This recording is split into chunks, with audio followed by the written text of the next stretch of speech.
Hello guys, welcome to Mr. Cecil Gurung's YouTube channel.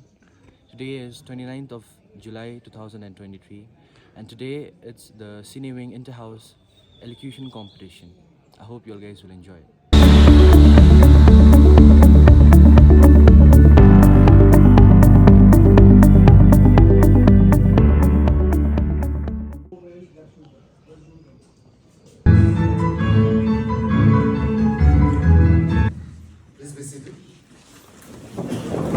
Good morning, ladies and gentlemen.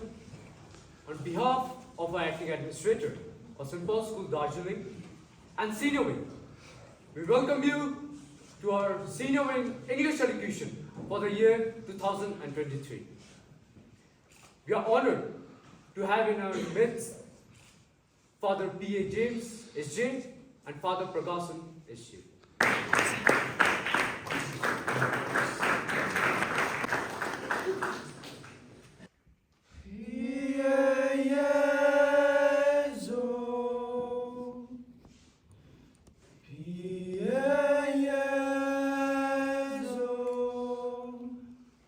I would like to ask the judges to please take their places. First, Father Pragasan, S.J.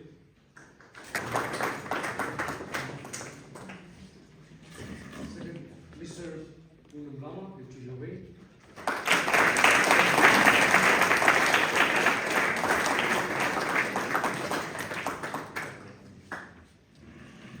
Third, Mr. Randolph John, Master of 1000.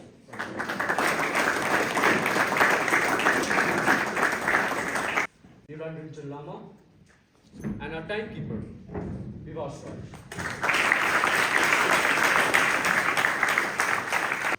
I declare the Senior Wing Inter-House English Elocution Contest open.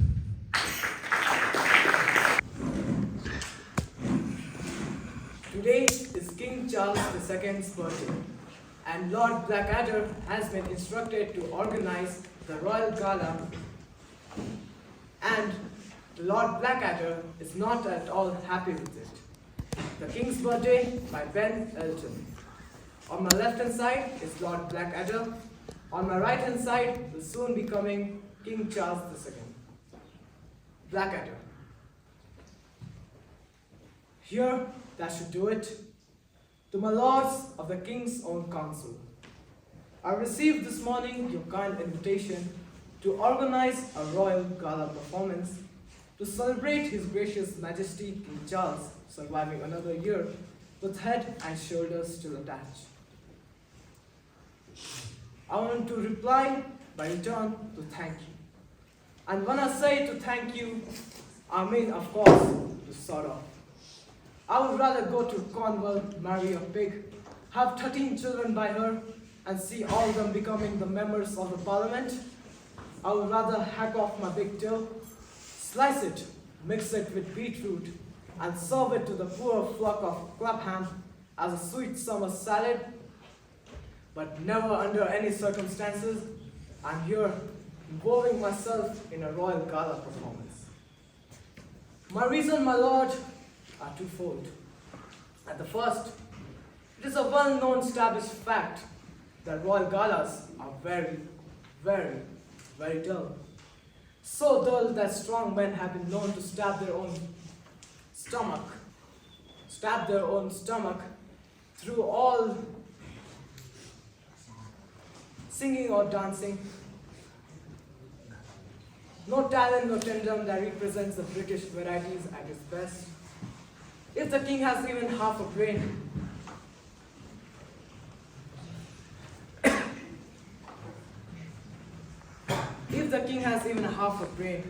which I believe is exactly what he does have, he would rather go. Suddenly the king enters. Roll, hardy high, Blackadder, it's my birthday, and I just popped in to see if you were going to organize my royal gala performance. Blackadder. Well, Majesty, see, I was talking about this the other day to Lord Rumsey and the king. And that cunning cur dared to say we bring the things down a bit. Blackadder. Your Majesty, it's nothing like that. It's a bit too dark around here. Let me brighten things up for you. Yes, please, show me everything right now. Blackadder. Well, Majesty, Royal Highness, my lords, ladies and gentlemen. Today I'm as excited as in Clapham, who has just been arrested by the Spanish Inquisitors. Today what you're going to witness will be the most exciting piece of entertainment, since the blender, the beard, has got off his cushion and got himself a beard. I want you to put your hands together as I joyfully introduce you to the 50th birthday celebration of our King Charles II. Let the reveries begin. The King. Very well. Excellent. Needs a few jokes here and there. It will do. Thank you. I'd like to call upon the second participant, Aryan Krishna Shankar from Hasting House.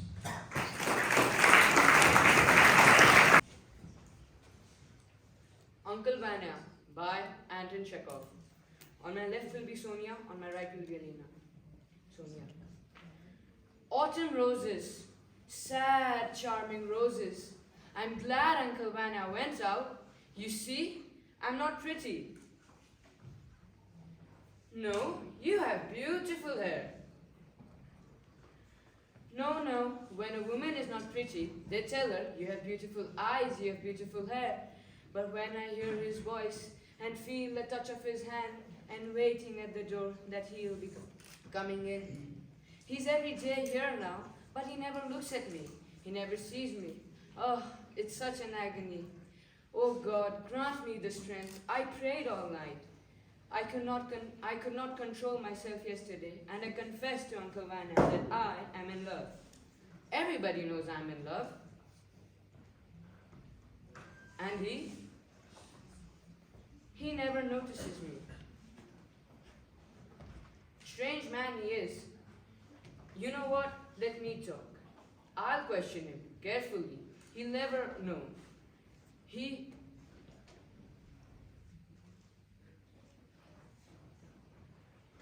never know. And I'll question him in such a way that we'll get to know yes or no. If no, we'll not file it away in a box. And if no, we will neither let him come here. Okay, I'll call him and I'll say that you are interested to see the charts.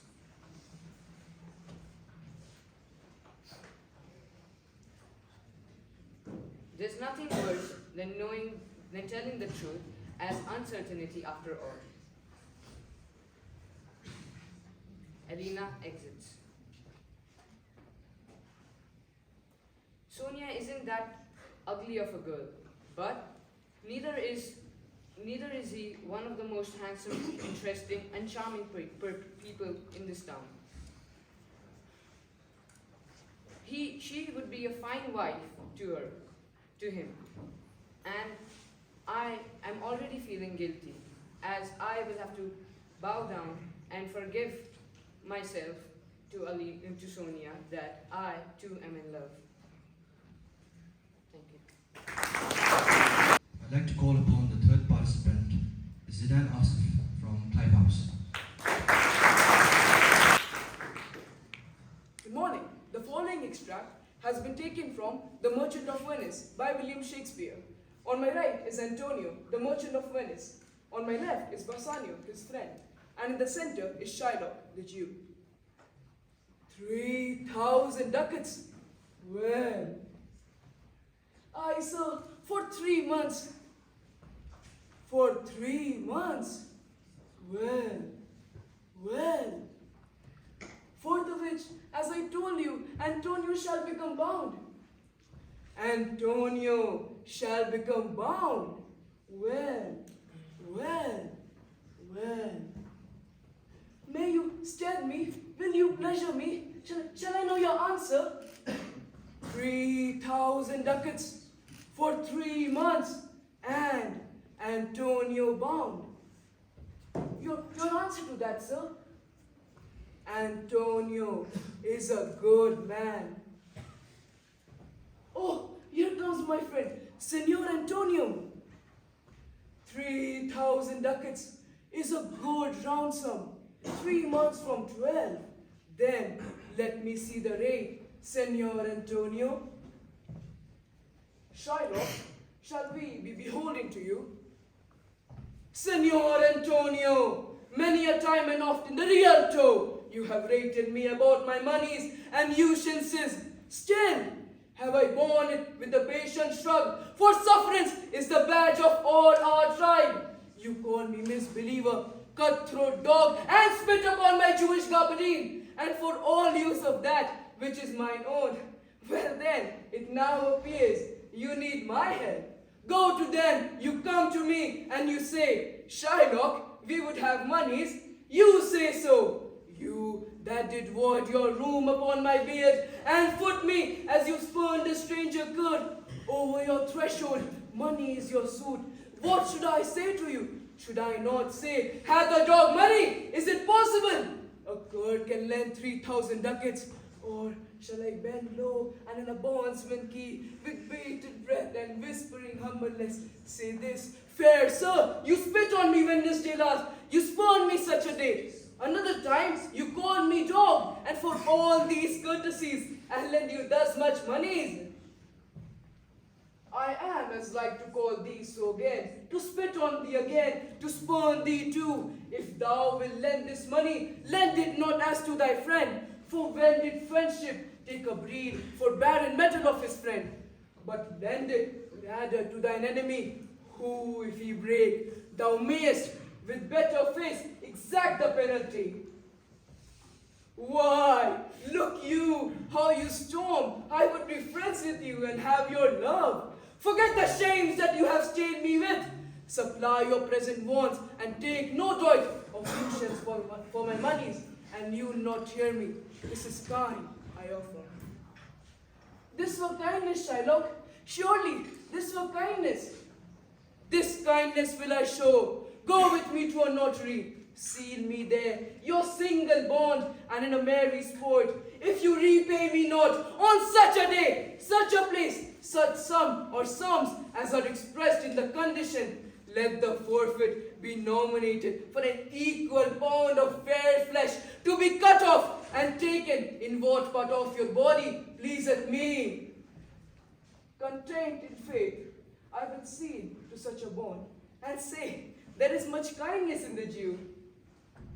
No, you shall not seal to such a bond for me. I will rather dwell in my misery. I will rather dwell in my necessity.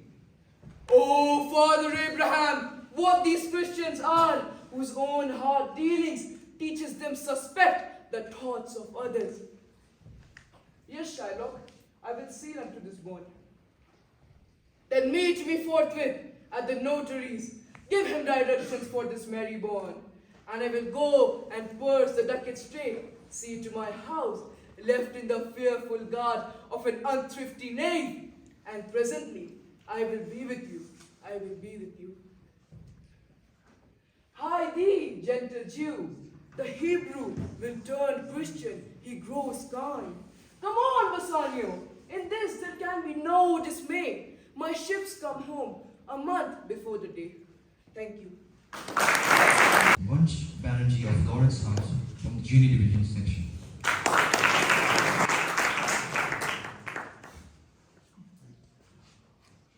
An extract from Mark Antony's speech, Act 3, Scene 2 of Julius Caesar, written by William Shakespeare. On my extreme right is the first citizen. On my right is the second citizen.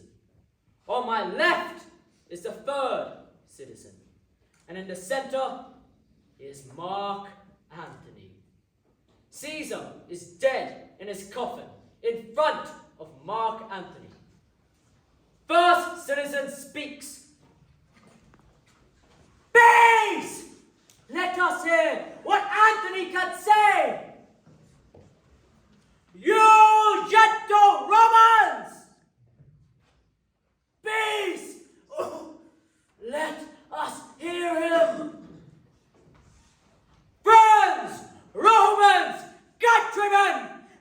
me your ears! I come to bury Caesar, not to praise him. The evil that men do lives after them. The good is oft interred with their bones. So let it be with Caesar. The noble Brutus hath told you Caesar was ambitious. If it be found so, it was a grievous fault, and grievously hath Caesar answered. Here, on the leave of Brutus and of the rest, for Brutus is an honorable man, so are they all. Oh, honorable men! Come, I speak. In Caesar's funeral, he was my friend, faithful and just to me. Yet Brutus says he was ambitious, and Brutus is an honorable man. He hath brought many captives home to Rome, whose ransoms did the general coffers fill. Was this in Caesar ambition, when that the poor have cried, Caesar hath wept? Ambition should be made of sterner stuff, yet Brutus says he was ambitious, and Brutus is an honorable man. You all did see that on the Lupercal I thrice presented him a kingly crown, which he did thrice refuse. Was this ambition?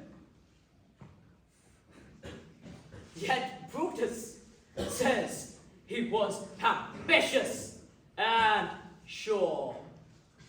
He is an honorable man.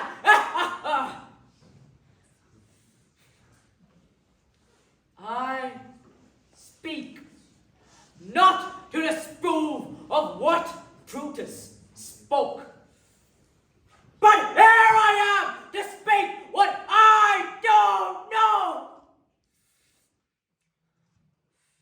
You all loved him once, not without cause. What cause withholds you then to mourn for him? Oh, judgment! Thou art fled to brutish base, and men have lost their reason. Bear with me. My heart's in the coffin there of Caesar. I must pause till it come back to me. Methinks there is much reason in his sayings. If thou consider rightly of the matter, Caesar has had great wrong. Has he, masters? I fear there will a worse come in his place. Mark ye his words, he would not take the crown. Therefore, 'tis certain he was not ambitious. If it be found so, some will dare abide it. Now mark him, he begins again to speak.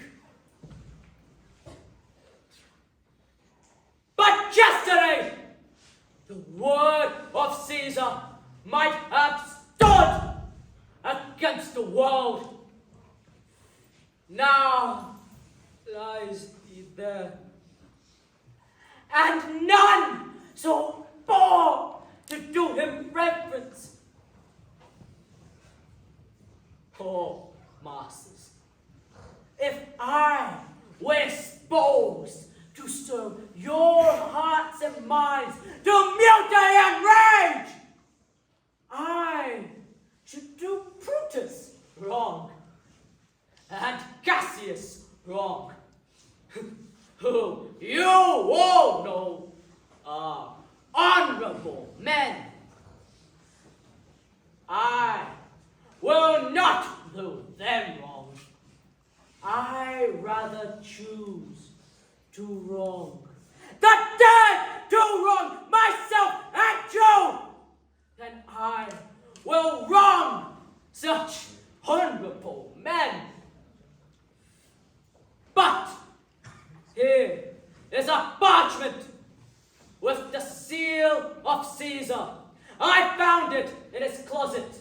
'Tis his will. Let but the commons hear this testimony, which, pardon me, I do not mean to read. And they go and kiss dead Caesar's wounds, and dip their napkins in his sacred blood. We beg a hair of him for memory, and dying mention within their wills, bequeathing it as a rich legacy until their issue. We'll hear the will. Read it, Mark Antony. Have patience, gentle friends. I must not read it.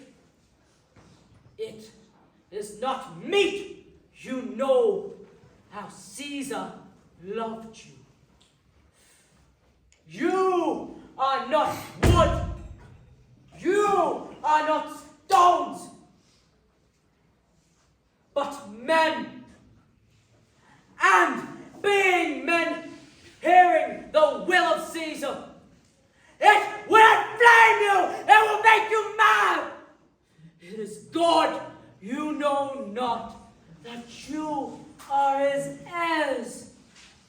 For if you should, oh, what would come of it? We'll hear the will. Read it, Anthony. You shall read us the will. Caesar's will. Will you be patient?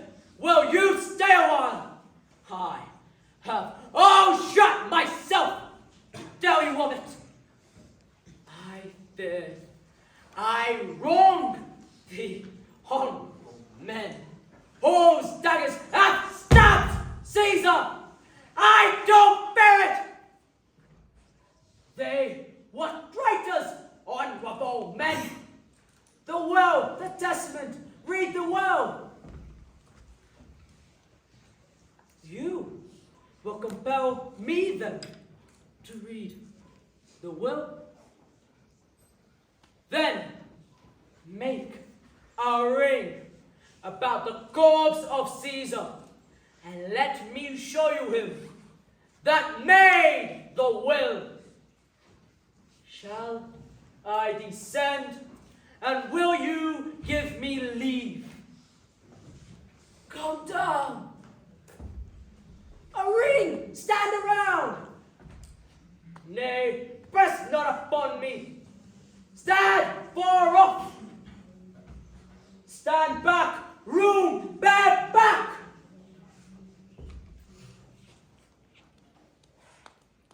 If you have tears, prepare to shed them now.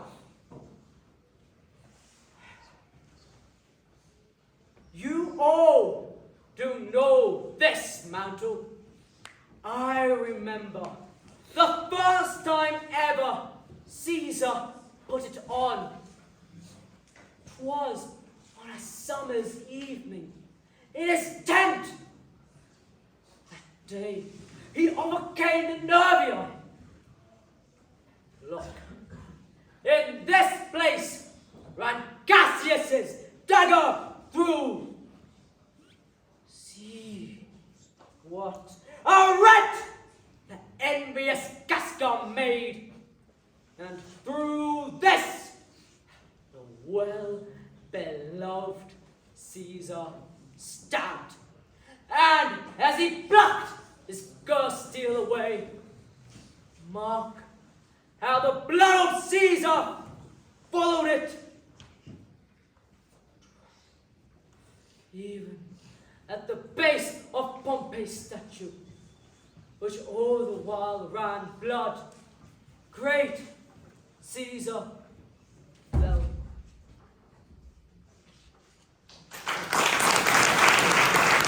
Very respected Administrator, Mr. Lepcha, very honorable talented teachers of St. Paul's, and the wonderful students here. It's my first maiden visit to the campus of St. Paul's here, and it's a great honor to be here today. Sitting here, I think I would have been happier sitting at the back and watching all your performances than being at the judge. It was a tough job. It was a really tough job. What's the famous thing now going on is Oppenheimer or Barbie. It's like sitting and watching Oppenheimer. You see the wonderful actor, the lead cast, success is doing very well. Then you wait and see suddenly you come Robert Downey Jr. coming and doing very well. Then you see suddenly see Matt Damon doing very well. And you say what to do with a wonderful performances like this. And at the back of the mind, you know it's Christopher Nolan who is sitting and directing all the wonderful teachers sitting over there. And it's a great honor. I teach in the college. One of the biggest problem I face with my students is the memory. With artificial intelligence coming in, with the smartphones that are coming in, memory has become a biggest problem in our exam halls, in our classrooms, in our performances of students. But here, pages after pages, minutes after minutes, even if you let the students go, it would go on for an hour of the memory work. A great congrats to all the wonderful performance today. It's not an elocution. It is not an extempore speeches. It was performance. As an audience, you could see and sit, especially when they are performing 2 to 3 characters on a stage. You wonder and see how they could easily transform into one character into another. At the same time, keep the memory, keep the audience, keep the acting. It was a great performance. It was a great contest. The results, it has its own weight, but let the results not discourage the performance, but let it add to you. May St. Paul's continue to soar its heights, and on behalf of Father James and myself and everyone here, it's a great honor. Wonderful congrats to all the performance. I think all of us would give a good clap to all our performances. And a sincere thanks to Mr. Lepcha for inviting us today to be part of this. And all the wonderful teachers here, once again, it's a great honor to be here. Thank you so much. May St. Paul soar its height as always. Thank you so much. From the low and seamy place, upward the old school calls. Come share our joys and pains. Come mold your limbs and brains. Upward the old school calls. St. Paul's, St. Paul's, St. Paul's. And there's and dies the light. Courage the old